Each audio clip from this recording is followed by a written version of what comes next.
Aquí comienza Hijos de Punta con Raúl Coe. Bienvenidos.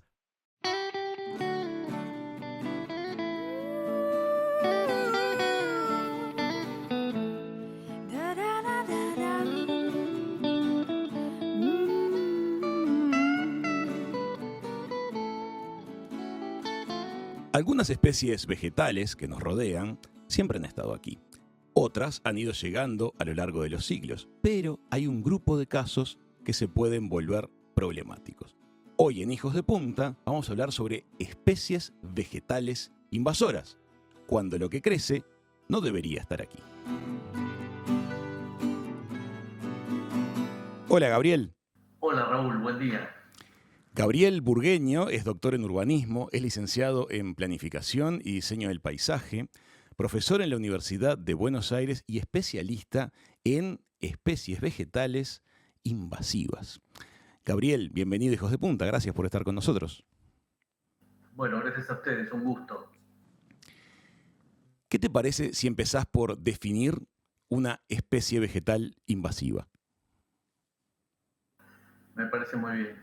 Bueno, creo que una primera definición tiene que ver con pensar el origen de estas plantas y que se relaciona con una geografía distinta al lugar donde aparecen sin el cultivo del ser humano. Creo que ahí está la clave. Son plantas que crecen sin que nadie las plante, ¿no? Sin que nadie las cultive. Esa creo que es un poco la esencia de la definición, que son plantas que una vez que el ser humano introdujo en un lugar distinto al de origen, que puede ser otro continente, otro país o simplemente otra región dentro del mismo país, esa planta crece sin el cultivo y ahí es cuando avanza de forma espontánea y desplaza a las plantas nativas locales. Por eso hay una fricción, hay un conflicto, porque alguien podría decir, bueno, todas las plantas son lindas, todas las plantas son útiles, todas las plantas son buenas, es una manera de verlo, pero cuando registramos un conflicto que tiene que ver con la competencia, el desplazamiento de organismos locales, ahí creo que vemos un impacto en el ambiente que también es cultural. Me gustaría también explayarme un poquito sobre eso. Claro, ¿por qué decís que es cultural? Contanos. Bueno, porque a la par del impacto biológico, ecológico, físico, digamos, creo que hay un impacto que es más profundo y que tiene que ver con la percepción de las plantas en la sociedad, en la comunidad. Y yo creo que el paisaje, el jardín, el parque público son artefactos de cultura, así como la vestimenta, la arquitectura, la gastronomía, y que hacen a un lugar que digamos, se convierta en lugar deseado para habitar, o en destino turístico, o en espacio para recrearse. Y las plantas son marco de todo eso. Entonces el paisaje es parte de esa construcción identitaria, incluso lo podemos decir, y que para Latinoamérica se ha basado en gran parte en una mirada europeizante. Hemos mirado a Europa para construir las ciudades, los balnearios, los paseos, y de alguna forma esa copia de recetas de diseño, de arquitectura, de urbanismo, trajo también plantas, no solamente espíritus o manera de diseñar, sino también las especies. Muchas de esas especies, cuando semillas, fructifican, un ave las come y las dispersa más lejos de donde se plantó, el viento las lleva, el agua las lleva, después crecen solas y ahí estamos frente a un conflicto, porque cuando crecen solas, bueno, en una primera aproximación podemos decir, qué bueno, crece sola, se la banca sin cultivo, crece sin cultivo, sin que la reguemos, sin que la fertilicemos. Esa parte puede ser positiva, pero cuando hay un conflicto porque desplaza, insisto, a las plantas nativas en un parque nacional, en una reserva, en un área natural, ahí estamos frente a un verdadero problema ambiental porque de hecho se lo considera globalmente una de las mayores causas de extinción de especies. O sea que no es menor, no es solo un cambio en la fisonomía, en el aspecto, sino también una consecuencia biológica fuerte. Pero volviendo a lo cultural, lo que me parece que es importante es que al crecer solas se confunden, se funden con el aspecto del paisaje silvestre, natural. Entonces cuando, digamos, un turista va al este y encuentra una formación de acacias, que son de Australia. Y alguien podría decir, bueno, esta planta es de acá, si crece sola, nadie la plantó, ¿por qué no va a ser nativa? Bueno, resulta que es de Australia. Vemos ligustros en gran parte de los arroyos y ríos del Uruguay, también de Argentina, sur de Brasil. Y también la misma percepción, si esto es silvestre, es nativo, ¿por qué lo voy a sacar? Y entonces ahí creo que hay un cambio cultural que es más profundo, porque además, vale decir, gran parte de las plantas introducidas que se volvieron invasoras son plantas bonitas, son plantas útiles para el ser humano. Pocas son malezas indeseables. Entonces, en el imaginario, bueno, si crece sola de vuelta, bienvenida. Eso es lo que creo que hay que trabajar a nivel cultural para que esas plantas se dejen de plantar, se controlen un poco y se reemplacen paulatinamente por especies que ya sean nativas o introducidas, pero no invasoras. ¿Es lo mismo el control y el manejo en el tema de las plantas o hay diferencias? Bueno, manejo en general es un término más general que tiene que ver con introducir una planta, podarla, regularla, facilitar que se establezca mejor. Y control por lo general tiene que ver con frenar. Es decir, muchas plantas invasoras llegan a un estatus, a un momento de expansión que es tal que no se puede pensar con erradicarlas. Sí se piensa en controlarlas, que no se expandan aún más, podríamos decir. Eso se hace en un jardín, en un parque y también en un área natural, porque ahí la fricción es más fuerte y por lo general se entiende que es deseable que esa planta no siga avanzando, ¿no? Y cuando se habla de casos de control, ¿estamos hablando de talar, podar, cortar o se utilizan productos químicos que eviten que se reproduzca la planta? Está muy bien la pregunta. Creo que se usa todos esos puntos según el contexto, según la mirada también, la óptica que se aplica al tratamiento. En muchos ambientes, especialmente áreas naturales, se evita siempre que se puede el producto químico porque tiene un impacto de contaminación, de impacto incluso sobre la salud humana para quien lo aplica o quien habita ese espacio. Y por lo general hay una especie de trabajo integrado de manejo del fuego, del agua, de la poda. A veces hay una extracción mecánica con una topadora, con una máquina, con motosierras cortando, talando, como bien decías. Eh, Depende bastante de la especie, de cómo reacciona esa especie al mecanismo de control, que a veces rebrota con igual o más potencia que si no hicieras nada. Y en algunos casos lo que es grave y que hay que observarlo es que cuando vos cortás una planta, aunque tengas las herramientas, la disposición y el recurso para sacarla, hay lo que llamamos banco de semillas abajo de esa planta. O sea, hay plantas que están durmiendo en estado de semilla y cuando vos sacás la vegetación de arriba, ingresa recursos, especialmente luz, al sistema y eso hace que las plantas que están en semilla se despierten, entre comillas, y avancen y a veces ese efecto es peor que no hacer nada. Por eso siempre hay que estar atentos a, si cortamos algo, reemplazarlo. Si hacemos una poda, que se pueda plantar otra cosa como complemento. Y muchas veces hay una técnica mixta que tiene que ver con introducir un mulching, que es un material vegetal, digamos, césped cortado, paja, fardos, hojarasca, cualquier material que cubra como para frenar esa germinación del banco de semillas. O algo mixto vinculado al manejo del fuego, al manejo del agua, etcétera, para que no haya una reacción que de alguna forma desfavorece más que avanzar en el proceso. Gabriel, una pregunta como de botánica. Ese concepto que a veces un poco las abuelas nos decían, si lo cortás viene más fuerte. ¿Eso tiene algún asidero real, científico? ¿Una planta que es cortada en su siguiente rebrote viene más fuerte, más resistente? Bueno, es un poco una mirada humana eso, ¿no? A la planta nunca le viene bien que la cortes.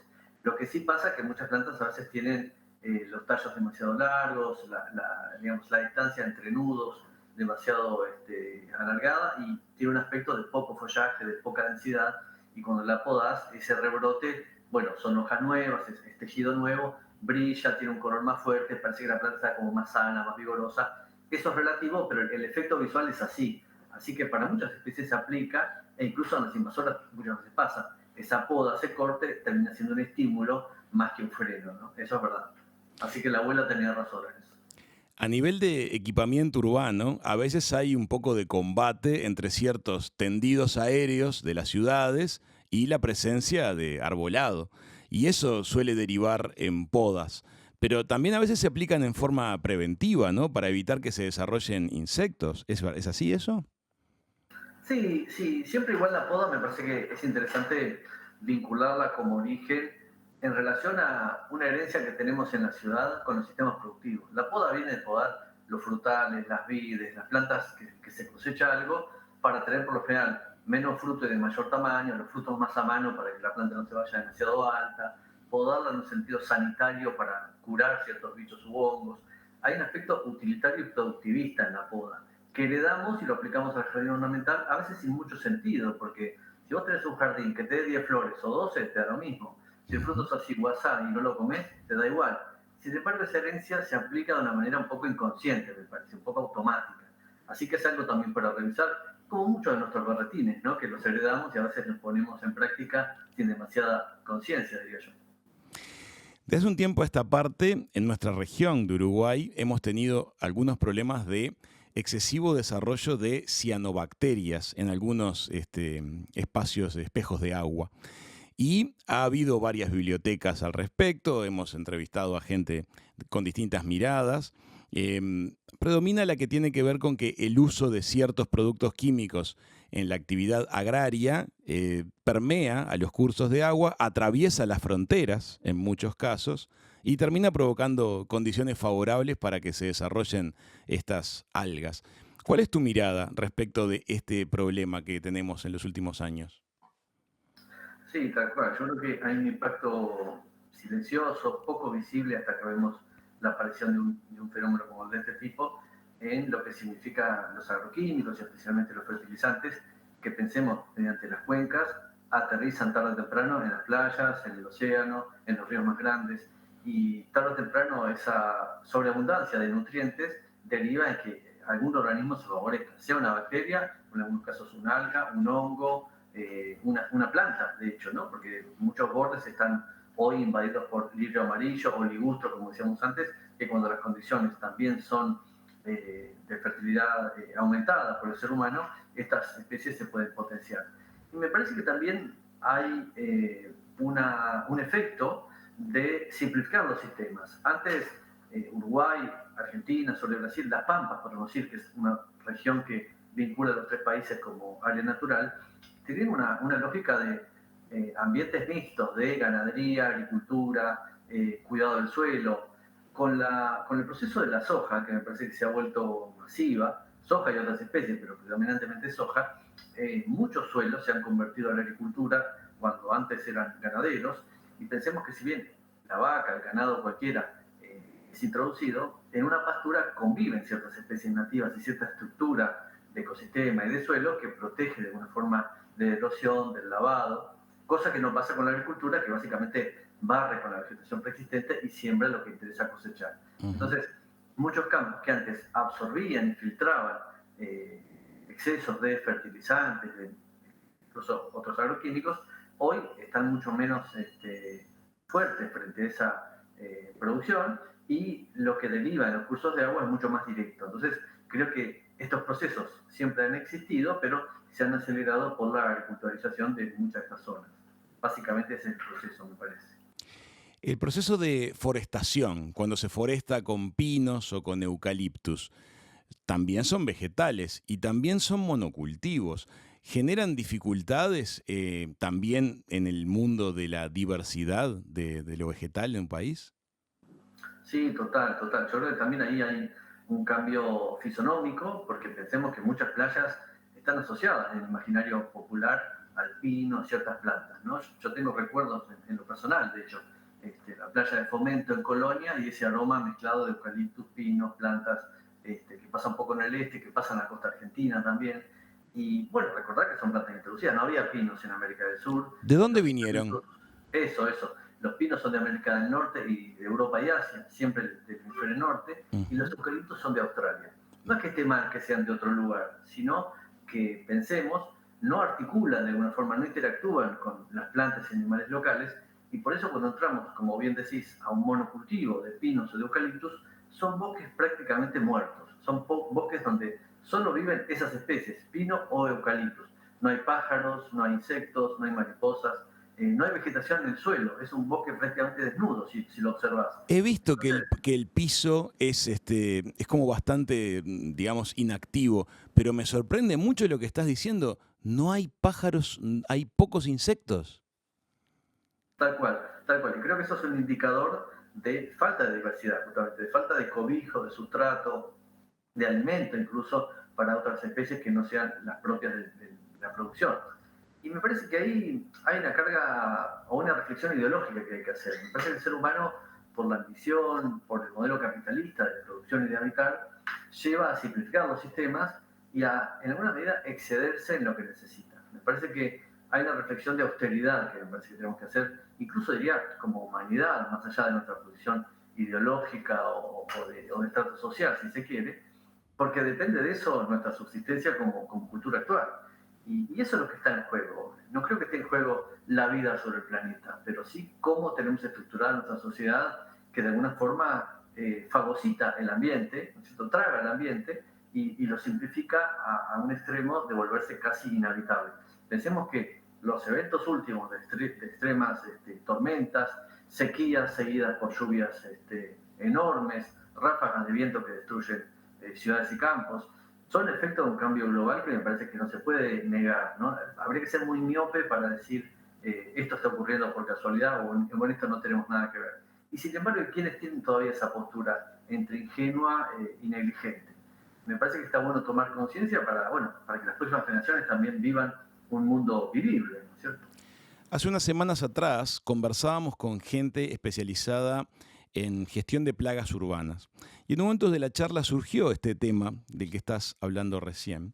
Y ellos nos decían que al margen de la mirada negacionista del cambio climático, también hay otra mirada que se puede poner sobre la mesa, que es la de los macrociclos del planeta Tierra, como que habría ciclos de calentamiento y enfriamiento que son de una escala enorme, decenas de miles de años, y entonces de repente nosotros estamos concentrándonos en que un fenómeno que nos lo atribuimos por completo los humanos, tal vez seamos culpables en parte y no en todo. ¿Cómo lo ves? Bueno, yo creo que hay una mirada así, que es un poco para, de alguna forma, recostarnos en otras realidades. Y por supuesto que el universo ha tenido momentos así, el planeta ha tenido momentos así, y alguien podría decir, bueno, estamos cuidando todo esto y teniendo cuidado con esos aspectos y a lo mejor cae un meteorito o se despierta un volcán y barre con todo el ambiente que estuvimos cuidando durante milenios. Pero me parece que es una mirada parcial eso, ¿no? Y una cosa no invalida la otra, porque esos pulsos no los tenemos, no hay una bola de cristal donde consultar eso a ciencia cierta y decir va a pasar dentro de tal tiempo. Podría ocurrir, pero me parece que sería un efecto un poco como decir no me baño porque después me voy a ensuciar de vuelta. No sé, el Comprendido. planeta hay que cuidarlo hoy, después se verá. Esa es mi posición. Vamos a suponer el caso de gente que se dedica a producción agraria, sean cultivos o sea ganadería, pero que está llena de buenas intenciones y quiere ir por un camino de evolución o porque de pronto siente que puede encontrar un nicho de mercado más favorecedor si sus métodos de cultivo son muy amigables con el medio ambiente. ¿Se puede llevar adelante toda una actividad agropecuaria que no sea dañina con el medio ambiente? ¿Es realista? Sí, yo creo que sí, y hay pruebas de eso. Me parece que lo primero es pensar en salir del monocultivo como una única opción y diversificar. Me parece que incluso mucha gente que sigue haciendo tareas de producción tradicional tiene una esencia en su producción al rotar los cultivos, al no hacer permanentemente agricultura y rotarla con ganadería en el medio, intercalar producción. Lo que me parece que también se puede pensar como pasos paulatinos. Nadie necesita reconvertir su producción de un día para el otro, porque sería como plantear un hipismo al que no todo el mundo estaría dispuesto, claramente. Pero sí me parece que hay un montón de recetas, podemos decir, para empezar por pequeños actos. Por ejemplo, ser más responsables en el uso de productos químicos, ya sean insecticidas especialmente, que son los más tóxicos, pero también fungicidas y fertilizantes, que hablábamos recién de ellos. Dejar algunos pedacitos de naturaleza entre los potreros o los espacios de cultivo, naturar algunos sectores del jardín o del parque del campo, dejar una arboleda nativa cuando es espontánea en vez de sacarla y reemplazarla por el propio cultivo. De hecho, hay pruebas suficientes para pensar que cuando el cultivo tradicional está rodeado de naturaleza, hay mucho más autorregulación de plagas, de enfermedades, porque de alguna forma esas porciones de naturaleza que dejemos van a ser fuente de insectos benéficos, plantas que frenan enfermedades, plantas que son trampas y las enfermedades o las plagas van ahí, se instalan y dejan el cultivo en paz. Entonces, me parece que hay mucho para virar Y en eso también me parece que hay una lógica de mercado que valora, porque pensemos que muchos mercados de afuera, incluso el mercado interno incipientemente también, valora la producción orgánica o libre de químicos. Y en eso también hay una promesa. En tu trabajo, ¿han tenido casos de recibir consultas de decir yo quiero ir hacia un camino mejorado y ustedes suministrar líneas de acción y que eso se lleve adelante y haya casos de éxito?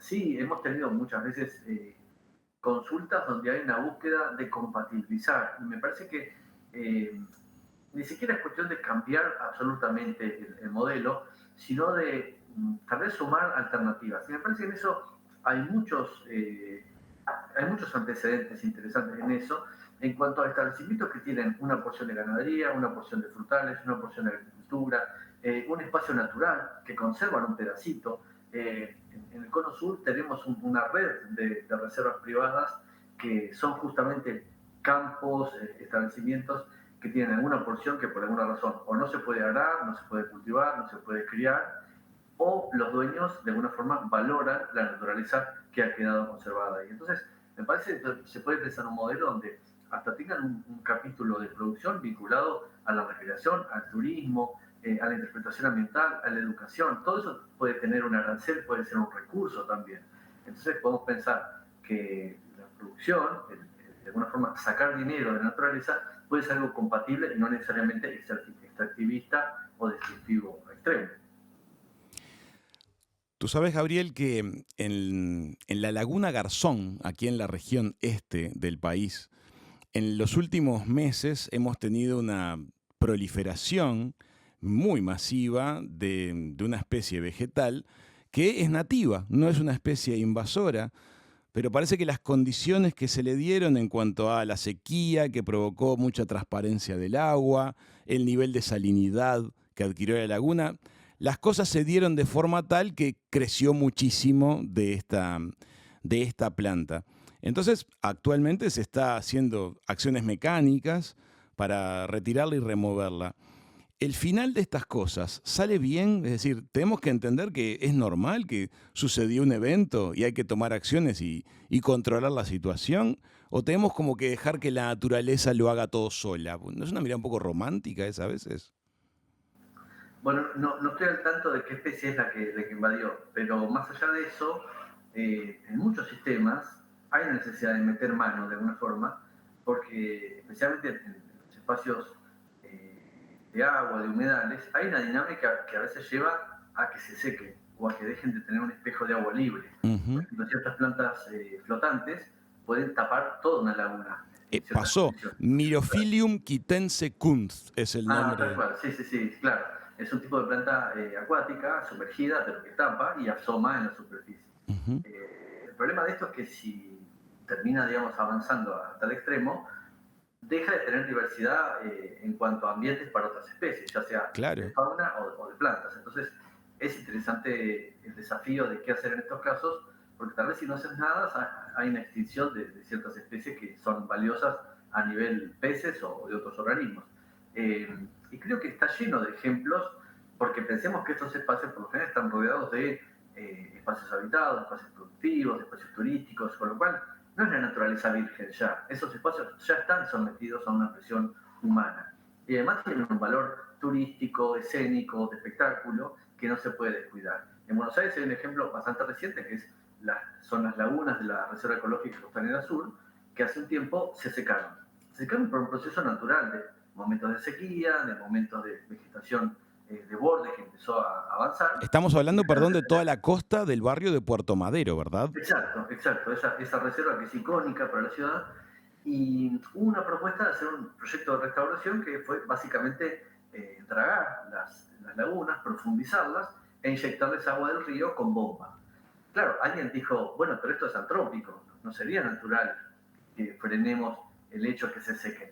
Pero alguien también dijo, bueno, si se secan deja de haber aves, deja de haber espejo de agua, que es el espectáculo esencial de las lagunas.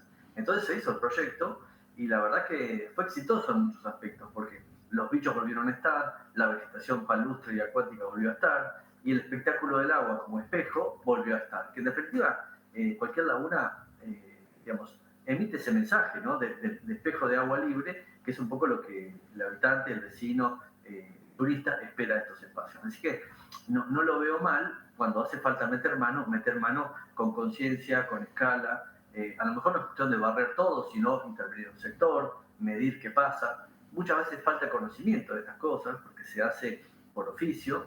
Y lo que me parece que el ser humano necesita es integrar saberes distintos. Hasta ayer había una lógica de manejar los cursos de agua, los ríos, los arroyos y también las lagunas, con una lógica ingenieril, con una lógica de el agua como un fluido. Pero estos sistemas también son vivos, también son ecosistemas. Entonces hace falta sumar una participación comunitaria, un saber biológico, un saber antropológico, un saber de fauna. Todo eso tiene que estar incluido para que no sea solamente una mirada ingenieril para que el agua drene o esté saneada. El agua es mucho más que el fluido en sí mismo.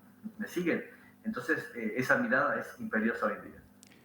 Nosotros aquí desde el programa siempre abogamos por una mirada holística sobre estos temas que integre la tecnología, que integre la ciencia, que integre factores sociales, pero nos viene pasando de un tiempo a esta parte algo así como un exceso de sensibilidad ecologista, que no es lo mismo que cuidado técnico del medio ambiente.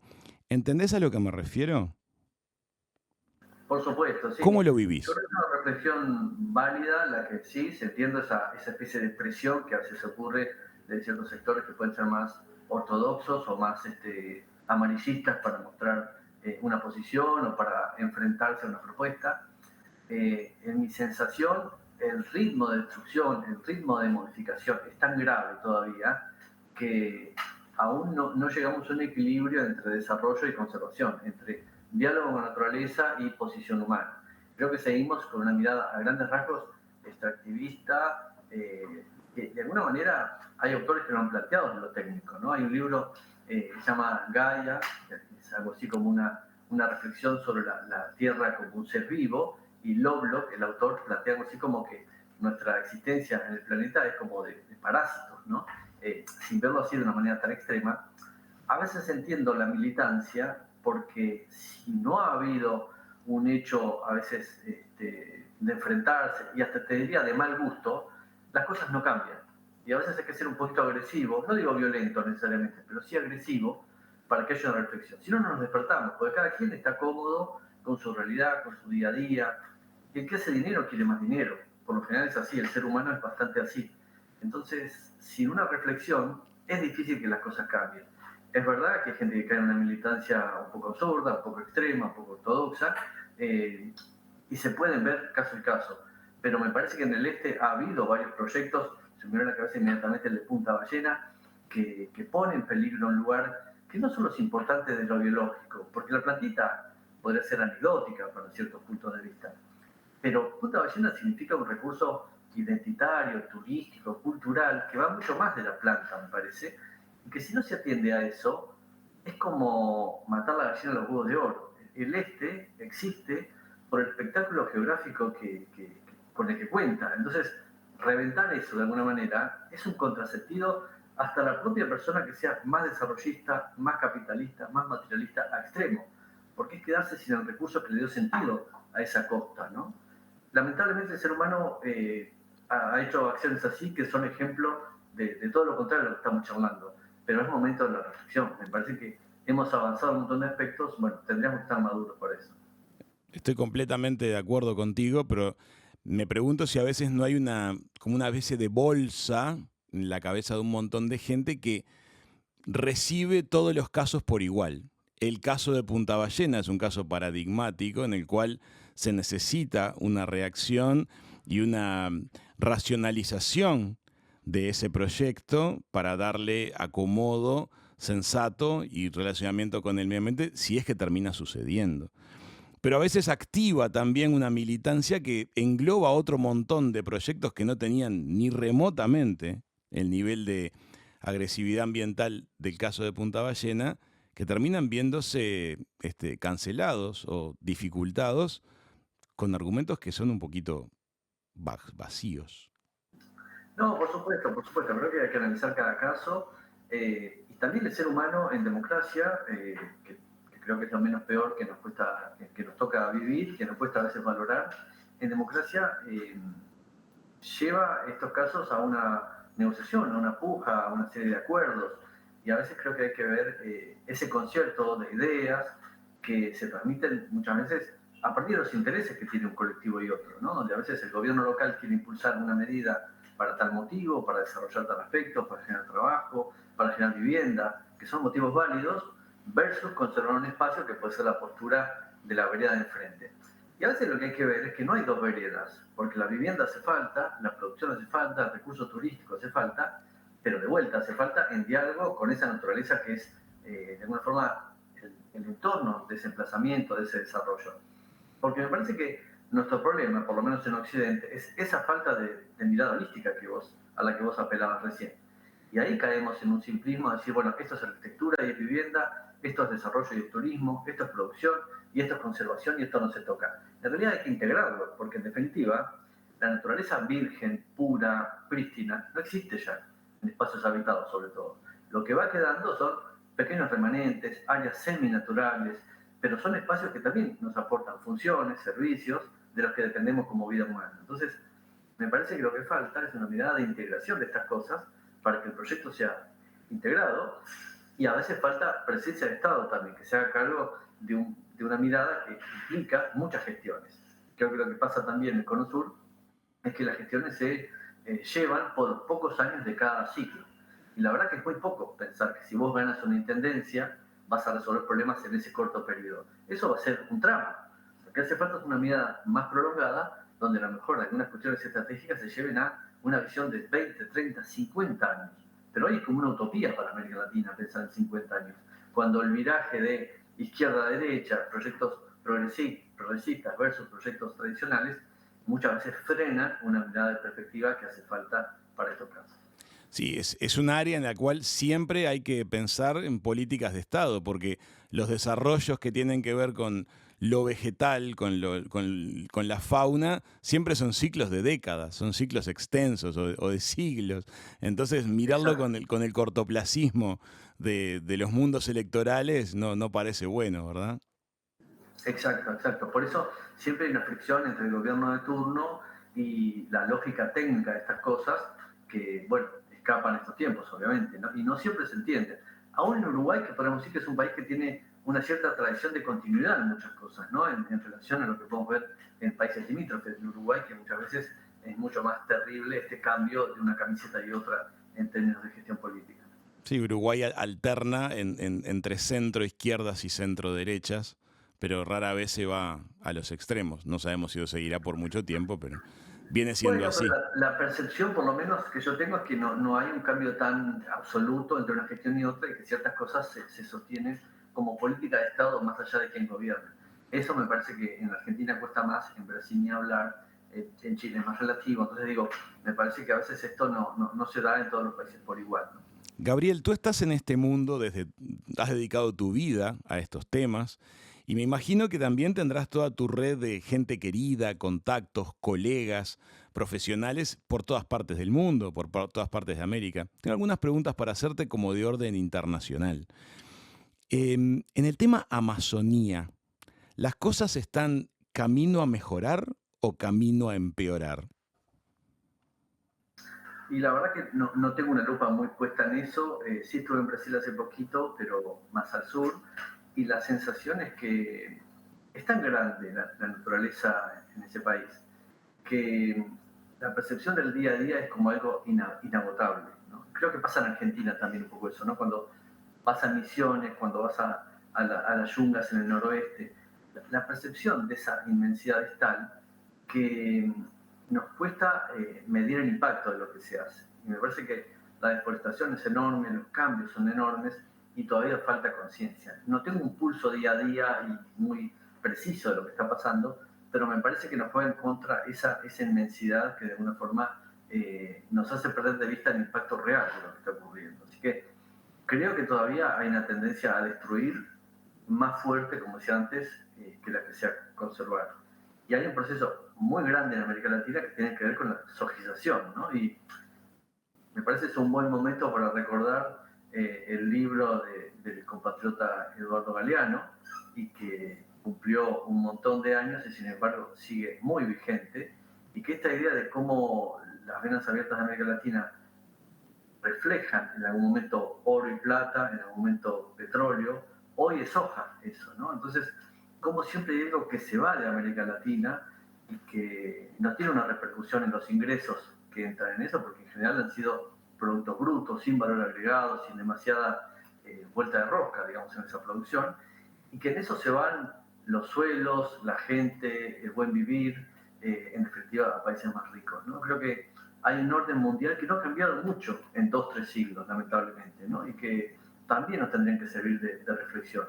Insisto, más allá de una dimensión, podemos decir, intelectual o una dimensión política, me parece que más allá de lo ideológico hay una cuestión práctica para visualizar. Hay un impacto enorme en llevar barcos de soja a otro país, que es una soja para darle comer a un animal, que a lo mejor después traemos la carne para acá. Es una locura. Me parece que y ese es el ciclo, en muchos casos ese es el ciclo. Es que tal cual, incluso me parece que hay una medida de buen gusto, de buen vivir, que tiene que ver con la austeridad. Me parece que no tenemos conciencia del valor de este término, ¿no? Me parece que a veces se confunde austeridad con pobreza o con falta de riqueza. Y podemos ser ricos siendo austeros. De alguna forma es una paradoja, pero habría que aprender de eso, porque la pregunta definitiva es, ¿qué necesitamos para vivir? ¿No? Estamos rodeados de cachivaches, de cosas importadas sin sentido, de cosas descartables. Nuestra vida cada vez está más rodeada de cosas descartables. En definitiva, creo que hay mucho de eso y que estos ciclos de producción, destrucción, tienen que ver con esta reflexión. Gabriel, la otra pregunta que te quiero hacer relativa a lo internacional. ¿En qué regiones del mundo tú ves que están los faros de referencia? ¿A quiénes tenemos que mirar en cuanto a su proceder, su forma de llevar las cosas adelante?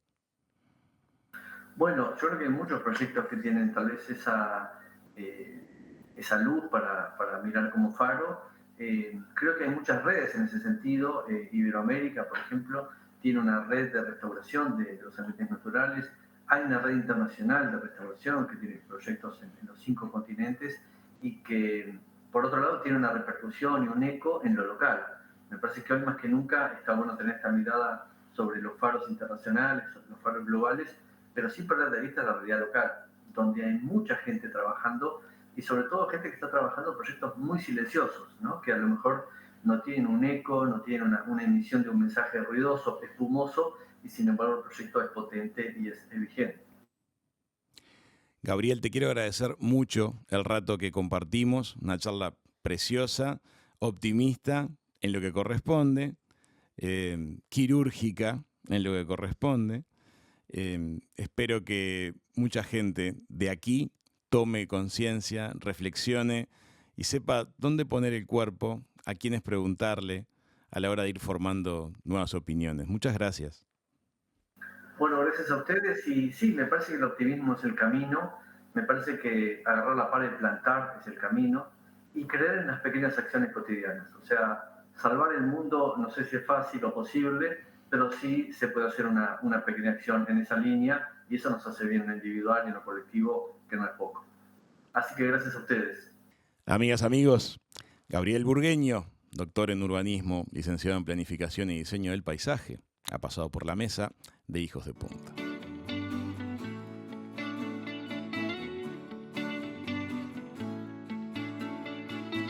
Esto fue Hijos de Punta. Raúl Coe, todos sus invitados y una muy buena charla.